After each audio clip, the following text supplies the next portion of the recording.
Good morning, my fellow yogic travelers. It's our last day of honoring Michael Meade, mythologist, storyteller. He's also from what I would call the mythopoetic arm of the men's movement, if there is such a thing as the men's movement.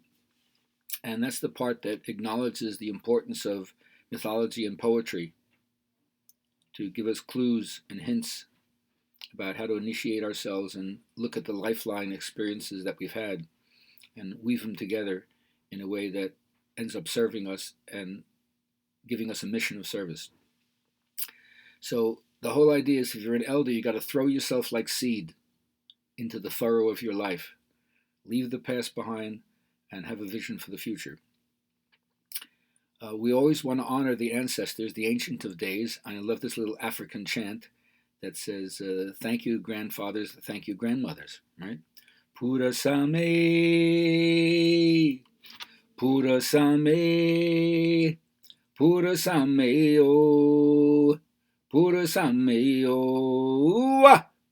Pura Mame, Pura Mame, Pura Mameo, Pura Mameo. So we invite the ancestors to come in. They're giving us messages from the other world, the underworld, the overworld. It's everything that this world isn't. And the older you get, you have like one foot in that world, one foot in this world. That's why often we think that grandparents are so close to little kids, because the kids have just come from that world and the grandparents are about to go to that world. Nonetheless, one of the things about being an elder, I used to say I was looking for the ritual elder when I was growing up, and then I ended up turning into the ritual elder myself. I didn't see many feasible examples of mature people because white hair does not an elder make. And you have to take a second initiation, a second adventure in your life. You can complain if you want to up to about 30, 35, whatever. But at that point, it's your own face. It's the battle with your own soul. Stop projecting on the parents, your peers, your siblings, the society. One of the things that every elder does is every elder develops some mode of healing. For me, it certainly was yoga, therapeutics and yoga, but I also learned to play guitar. I did a lot of singing, a lot of leading of groups in dance. I was initiated in the Sufi tradition and found a way to teach the universal dances of peace. I also feel like I use comedy, stand-up comedy is very, very important to lighten the load.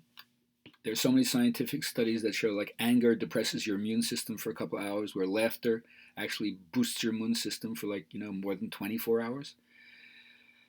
So I've never been afraid to make a fool of myself in public for the song. I want to think that I'm fun to be with, if not actually funny. And everybody has this place. Humor is all over the world in every single culture. So it's something we ought to tap for each other. And the idea of the elder is the person who not only ritually initiates you, because it's always done by older, unrelated men and women, but they're the people who inspire you to remember who you are, why you came here, and who you might be as a result of that. And that means everybody has a potential mission of service. But you have to be given permission to go on your mission. Otherwise, you feel like no one has recognized your gifts. No one has seen you with the kind eye of blessing and helping you to sally forth and do your part. Another interesting thing about elders is because they're closer physically, viscerally to their own death, they move towards and soften darkness. Very, very different than trying to escape or get rid of it. And this is just a heart thing. Like in the Indian tradition, you don't have to be literate to be enlightened. You don't have to read. You don't have to write. And they would even say it's better if you don't even speak and don't even think, because they want you to get to the thoughtless state.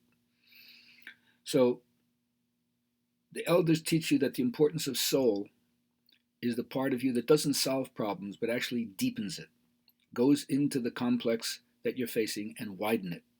Give it a context, a broader perspective that you can work with it. Because we always confuse soul with spirit. Spirit is the ascending action. It takes you up and beyond into the one. And then soul is where you get enmeshed in your incarnation and work out all the problems. For this you came. So don't just wait to get into trouble. Find a teacher who will help you experience the right kind of trouble. And then you don't avoid anyone's sadness or sorrow, but you learn to move it. So, once again, I invite you to what I call the twofold path. Celebrate as much as you can. Find how to bring your joy. Remember, you bring your happiness to the world. You don't look to the world to bring you happiness.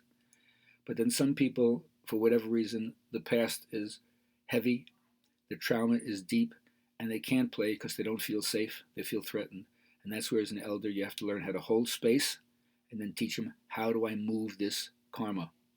And of course, for me, I always say yoga builds your character. It teaches you yama and niyamas so that you understand how to be a more ethical, more virtuous, more moral human being and understand the karma that has accrued from making actions that rebounded against you, and you realize that didn't serve me. And then you pick yourself up and you try something different, and then you learn that good judgment comes from experience and experience comes from bad judgment. And then you have enough experience like that, then you're pretty clear and you're really coming from the most authentic part of you that's been through the fires of life, and now you want your cooler head to prevail. See you next week with the Clarissa Pinkola STs. Sign up, tell people about the website. Don't forget, contact me. I always love to hear from you. And anytime you want to come over and practice yoga with me, I always need help. Peace.